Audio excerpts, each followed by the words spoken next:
स्वामी विवेकानंद का जन्म 12 जनवरी 1863 को कलकत्ता के गौर मोहन मुखर्जी स्ट्रीट में हुआ था। स्वामी जी के बचपन का नाम नरेंद्र दास दत्त था। वह कलकत्ता के एक उच्च कुलीन परिवार से संबंध रखते थे। इनके पिता विश्वनाथ दत्त एक नामी और सफल वकील थे। वह कलकत्ता में स्थित उच्च न्यायालय में अटॉर्नी एट लॉ के पद पर पदस्थ थे।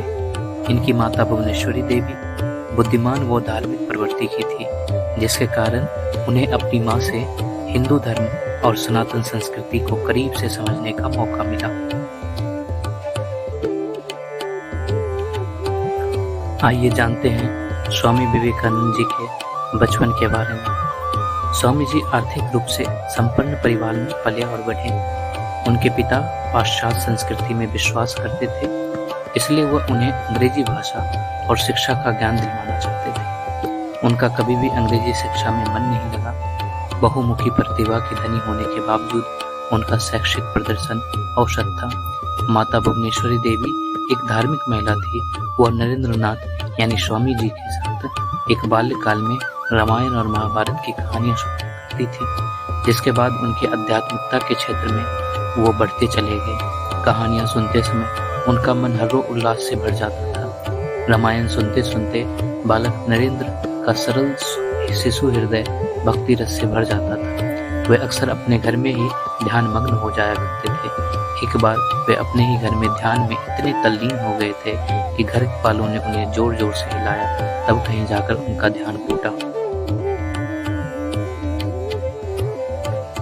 स्वामी विवेकानंद का शब्द। वो 25 वर्ष की उम्र में ही उन्होंने अपना घर और परिवार को छोड़कर सन्यासी बनने का निर्णय किया। विद्यार्थी जीवन में वे ब्रह्म समाज के नेता महर्षि देवेंद्रनाथ ठाकुर के संपर्क में आए। स्वामी जी की जिज्ञासा को शांत करने के लिए उन्होंने नरेंद्र को रामकृष्ण परमहंस के पास जाने की सलाह दी।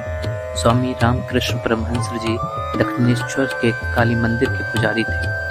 परमहंस जी की कृपा से स्वामी जी को आत्मज्ञान प्राप्त हुआ और वे परमहंस जी के प्रमुख शिष्य हो गए। 1885 में रामकृष्ण परमहंस जी के कैंसर के कारण मृत्यु हो गई। उसके बाद स्वामी जी ने रामकृष्ण संघ की स्थापना की, आगे चलकर जिसका नाम रामकृष्ण मठ व रामकृष्ण मिशन हो गया।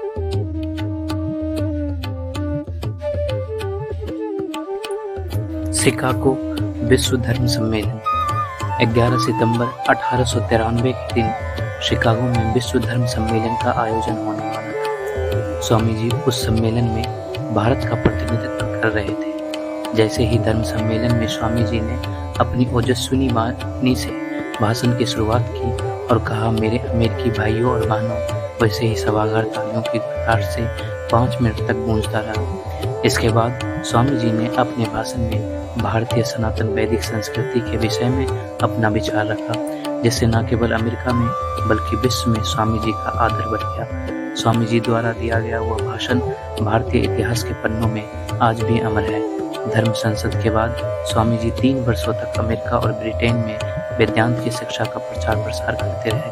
15 अगस्त 1897 को स्वामी जी श्रीलंका पहुंचे, जहां उनका जोरदार स्वागत हुआ। जब स्वामी जी की ख्याति पूरे विश्व में फैल चुकी थी, तब उनसे प्रभावित होकर एक विदेशी महिला उनसे मिलने आई। उस महिला ने स्वामी जी से कहा, मैं आपसे विवाह करना चाहती हूँ। स्वामी जी ने कहा, हे देवी, मैं तो ब्रह्मचारी पुरुष हूँ, आपसे कैसे विवाह कर सकता हूँ। वह विदेशी महिला स्वामी जी से इसलिए विवाह करना चाहती थी ताकि उसे स्वामी जी जैसा पुत्र प्राप्त हो सके और वह बड़ा होकर दुनिया में अपने ज्ञान को फैला सके और उसका नाम रोशन कर सके। उन्होंने महिला को नमस्कार किया और कहा, हे माँ, लीजिए, आज से आप मेरी माँ हैं।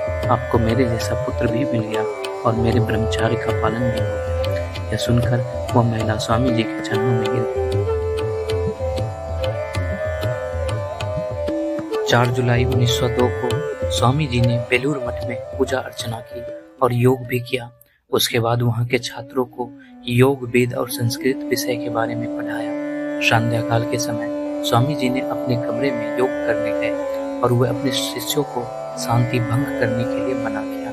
और योग करते समय उनकी मृत्यु हो गई। मात्र 39 वर्ष की आयु में स्वामी जी जैसे प्रेरणा पुंज का प्रभु से मिलन हुआ। स्वामी जी के जन्म दिवस को पूरे भारतवर्ष में युवा दिवस के रूप में मनाया जाता है। स्वामी जी के अनमोल विचार।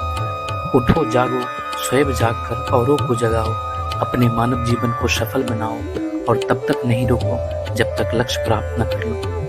हम ऐसी शिक्षा चाहते हैं जिससे चरित्र निर्माण हो, मानसिक शक्ति का विकास हो, ज्ञान का विस्तार हो और जिससे हम खुद के पैरों पर खड़े होने में सक्षम बन जाएं।